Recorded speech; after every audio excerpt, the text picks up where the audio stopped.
Hello বন্ধুরা, আজকে হচ্ছে শুক্রবার। আজকের দিনটা এখন থেকে শুরু করলাম আর কি। সকাল থেকে প্রচুর কাজে ব্যস্ত ছিলাম, অনেক কাজ করতে হয়েছে। আর আজকে আমার বড় জায়ের শ্রাদ্ধর কাজ হবে 5 বছরের। তো এই যে এখন দুধ গরম বসিয়েছি।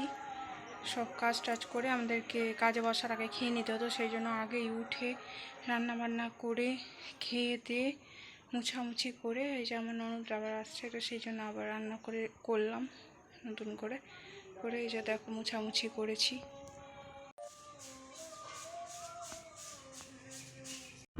এখানে শ্রাদ্ধের কাজ শুরু হয়ে গিয়েছে, এই যে শ্রাদ্ধের কাজ চলছে। তখন এই যে দেখতে পারো ছবি তার সামনে গুছানো আছে, এই শ্রাদ্ধের কাজ চলছে। আরেকদিকে এই যে হবিষি রান্না হচ্ছে, ওখানে আমার ননদরা আছে, ভাস্তা আছে। আর এখানে দুপুরবেলা আমি আবার ঘরে আসলাম ওখান থেকে, দিয়ে এই যে মেয়ের জন্য ম্যাগি করছি। মেয়ে আজকে ভাত খেতে চাইছিল না, একটুখানি খেয়েছে আর খায়নি। এই যে ম্যাগি হচ্ছে, মেয়ের জন্য ম্যাগি করছিলাম। হ্যালো বন্ধুরা, শুভ বিকেল। সকলে কী করছো বলো, কমেন্টে বলো, পরে দেখবো। আর এই যে আমি বসে আছি, মেয়ে তো ঘুমোচ্ছিলই না, একটু আগে ওকে ঘুম দিলাম। না ঘুমালে ঘুমানো অভ্যাস, সন্ধ্যাবেলায় ঘুমিয়ে যাবে, খাবেও না তখন, ওই জন্য ঘুম দিলাম একটু আগে।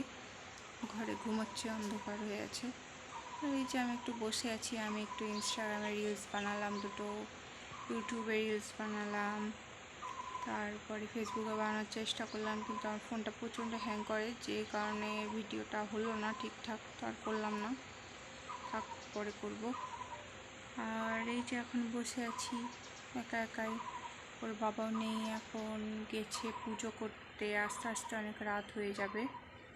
আর বাড়িতে লোকজন এসছে, তো বড় ভাসুরের ঘরেই আছে ওরা। আর এক ননদ চলে গেল, ওর বাড়িতে একটু এমার্জেন্সি কাজ আছে, ওই জন্য চলে গেল। বললো যে পরে আসবে, কিছুদিন পর কীর্তন আছে তখন আসবে। ঠিক আছে, টাটা, বাই বাই, আবার একটু পরে দেখা হচ্ছে তোমাদের সাথে। হ্যালো বন্ধুরা, এই যে চলে এসেছি রাত্রেবেলা। এই যে এখন একটু আগে রান্না করলাম, দেখাচ্ছি কি কি রান্না করলাম। আর তারপর খাওয়া দাওয়া করে ঘুমিয়ে পড়বো, তার দেখাই। ভাত, ডিম আলুর ভুজিয়া,